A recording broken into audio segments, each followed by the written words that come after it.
दोस्तों, हमारा भारत देश भी एक विचित्र देश है।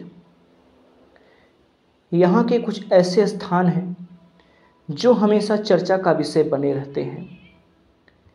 हमारे भारत देश की आबो हवा कुछ ऐसी है जो हर किसी को अपना बना लेती है, लेकिन यहाँ ऐतिहासिक दृष्टि से कुछ ऐसे स्थान हैं जो आज भी गुप्त हैं, जिसे इससे संबंधित लोग या उसके पास निवास करने वाले लोग ही जानते हैं। जी हाँ, हम बात करने वाले हैं टावर ऑफ साइलेंस, जिसे हम दखमा के नाम से भी जानते हैं। यह पारसियों के कब्रिस्तान को कहते हैं। गोलाकार खोखला इमारत के रूप में होता है, जिसमें मुर्दों को कौवों, चीलों और गिद्धों के खाने के लिए फेंक दिया जाता है और शवों का निपटारा मांसाहारी पक्षी करते हैं। पारसियों का मानना है कि पारसी धर्म में किसी शव को जलाना या दफनाना प्रकृति को गंदा करना है। पारसी धर्म में पृथ्वी, जल, अग्नि को बड़ा ही पवित्र माना जाता है।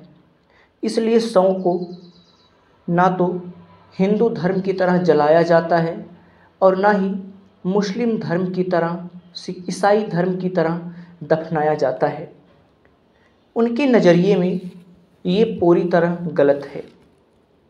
आइए हम कुछ विशेष पारसी धर्म पर जानकारी प्राप्त करते हैं।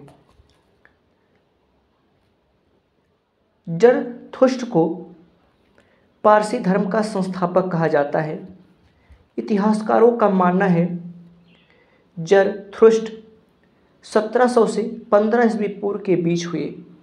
यह वही काल था जब राजा सुदास का आर्यावर्त में शासन था और दूसरी ओर हजरत इब्राहिम अपने धर्म का प्रचार प्रसार कर रहे थे।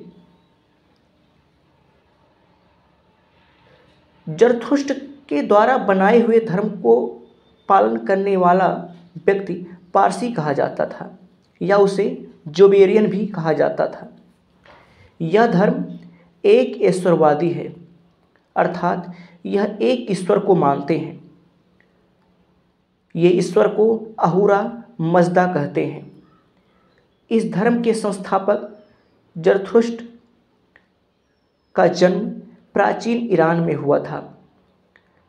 पारसी समुदाय में महात्मा जरथुस्त्र का जन्म दिवस 24 अगस्त को मनाया जाता है।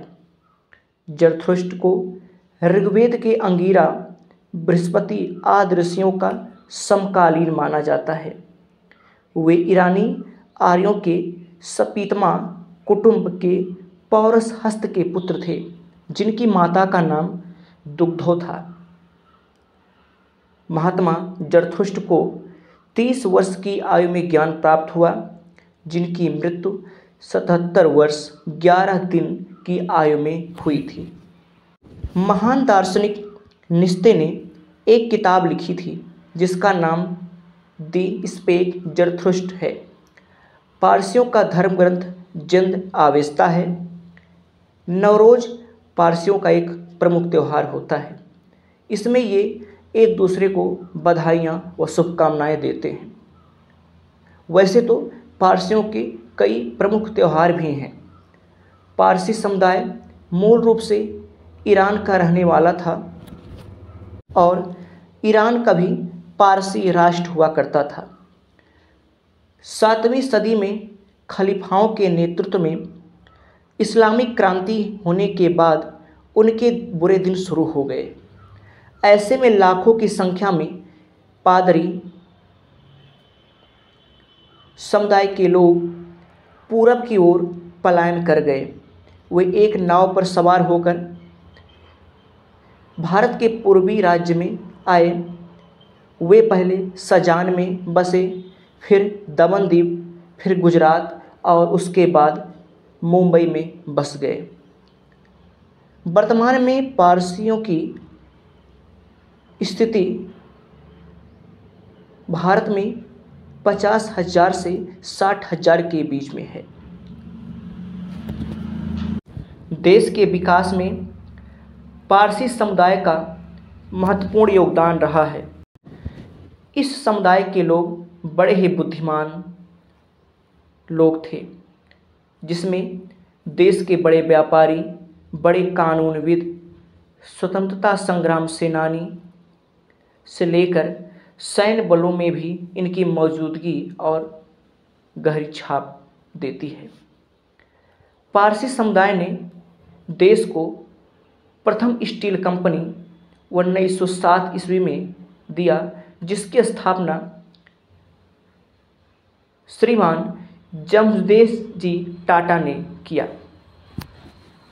JRD टाटा ने 1932 में देश में पहले एयरलाइंस की स्थापना की, जो भी पारसी समुदाय से आते थे। और मशहूर परमाणु वैज्ञानिक होमी जहांगीर भाभा भी पारसी समुदाय से थे। पहली बार तिरंगा फहराने वाली स्वतंत्रता संग्राम सेना मैडम भीकाजी कामा भी पारसी समुदाय से ही थी।